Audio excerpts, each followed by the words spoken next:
Bom dia, caros alunos do curso de Licenciatura em Ciências da Natureza, da Universidade Federal do Piauí. Pessoal, hoje nós vamos iniciar um novo conteúdo onde nós iremos tratar da análise gravimétrica, que é uma técnica analítica bastante utilizada em laboratório, por trazer resultados bastante precisos e exatos e pela utilização de equipamentos de baixo custo. Ok? Para entendermos um pouco sobre a análise gravimétrica, inicialmente nós vamos ver em que contexto ela está inserida. Para isso, é preciso a gente fazer uma divisão, entender como é feita a divisão das ferramentas analíticas possíveis de utilização para caracterização de analitos. Dentre as ferramentas analíticas, ela é subdividida em clássicas e instrumentais.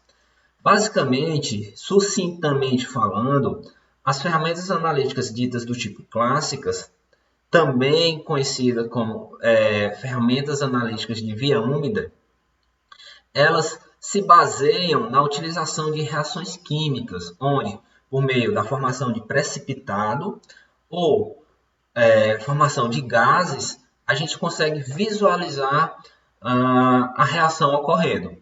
Já as ferramentas analíticas ditas instrumentais, que também podem ocorrer em via úmida, né? Essa caracterização da clássica por via úmida é apenas de acordo com autores, ok? As instrumentais, elas utilizam de ferramentas de propriedades físico-químicas, como, por exemplo, propriedades de ópticas, diferença de potencial, que a gente pode utilizar para determinar características do analítico de interesse. As ferramentas analíticas clássicas elas podem ser subdivididas em gravimétricas e volumétricas. Dentre as volumétricas, a gente pode citar volumetria de neutralização, complexação, oxirredução e a precipitação também. Ok? Já as ferramentas instrumentais, outro ponto que diferencia elas das analíticas é que, para a realização de análises instrumentais, a gente precisa de equipamentos de um elevado custo. Então, isso dificulta um pouco, você precisa ter equipamentos adequados para fazer análises instrumentais. Como, por exemplo, a gente pode citar a utilização de um potenciostato, ou um espectrofotômetro, ou um cromatógrafo. O potenciostato é muito utilizado para determinar propriedades físico-químicas, como diferença de potencial. O espectrofotômetro ele pode ser utilizado para determinar propriedades ópticas, como absorção e, consequentemente, a gente quantificar o analito. Né? Já o cromatógrafo ele é muito utilizado na identificação de compostos, como, por exemplo, compostos gasosos. Nessa aula, a gente vai dar uma ênfase na gravimetria, certo? Conceitualmente falando, a gravimetria ela utiliza-se da medição quantitativa da massa de um composto puro, certo? Onde, nesse composto, eu vou ter uma relação química, uma quantidade química do meu analito de interesse. Então, na minha amostra, eu tenho um analito de interesse e posso determinar, por meio da massa, eu posso quantificar esse meu analito. Então, as medidas gravimétricas, os métodos gravimétricos, eles utilizam-se, se caracterizam-se pela medição de massa e podem ser divididos em gravimetria de precipitação, onde a separação do analito ocorre pela formação de um precipitado, que tem uma espécie conhecida. Existe ainda a volumetria de volatilização, onde nesse caso a quantificação vai ser feita por meio da formação de um gás, certo? Ou ainda a eletrodeposição, onde por meio da aplicação de uma corrente elétrica a gente consegue fazer a deposição do analito em um eletrodo. Como característica semelhante entre elas é que todos necessitam de uma balança analítica para fazer o procedimento e assim obtenção da massa do analito desejado. Para Parece simples, né, a utilização de uma balança analítica, todavia, para que você consiga ter resultados confiáveis, precisos, né, e exatos, você precisa ser um bom operador. Então, de modo geral, os métodos gravimétricos, eles convertem, né, determinada espécie química em que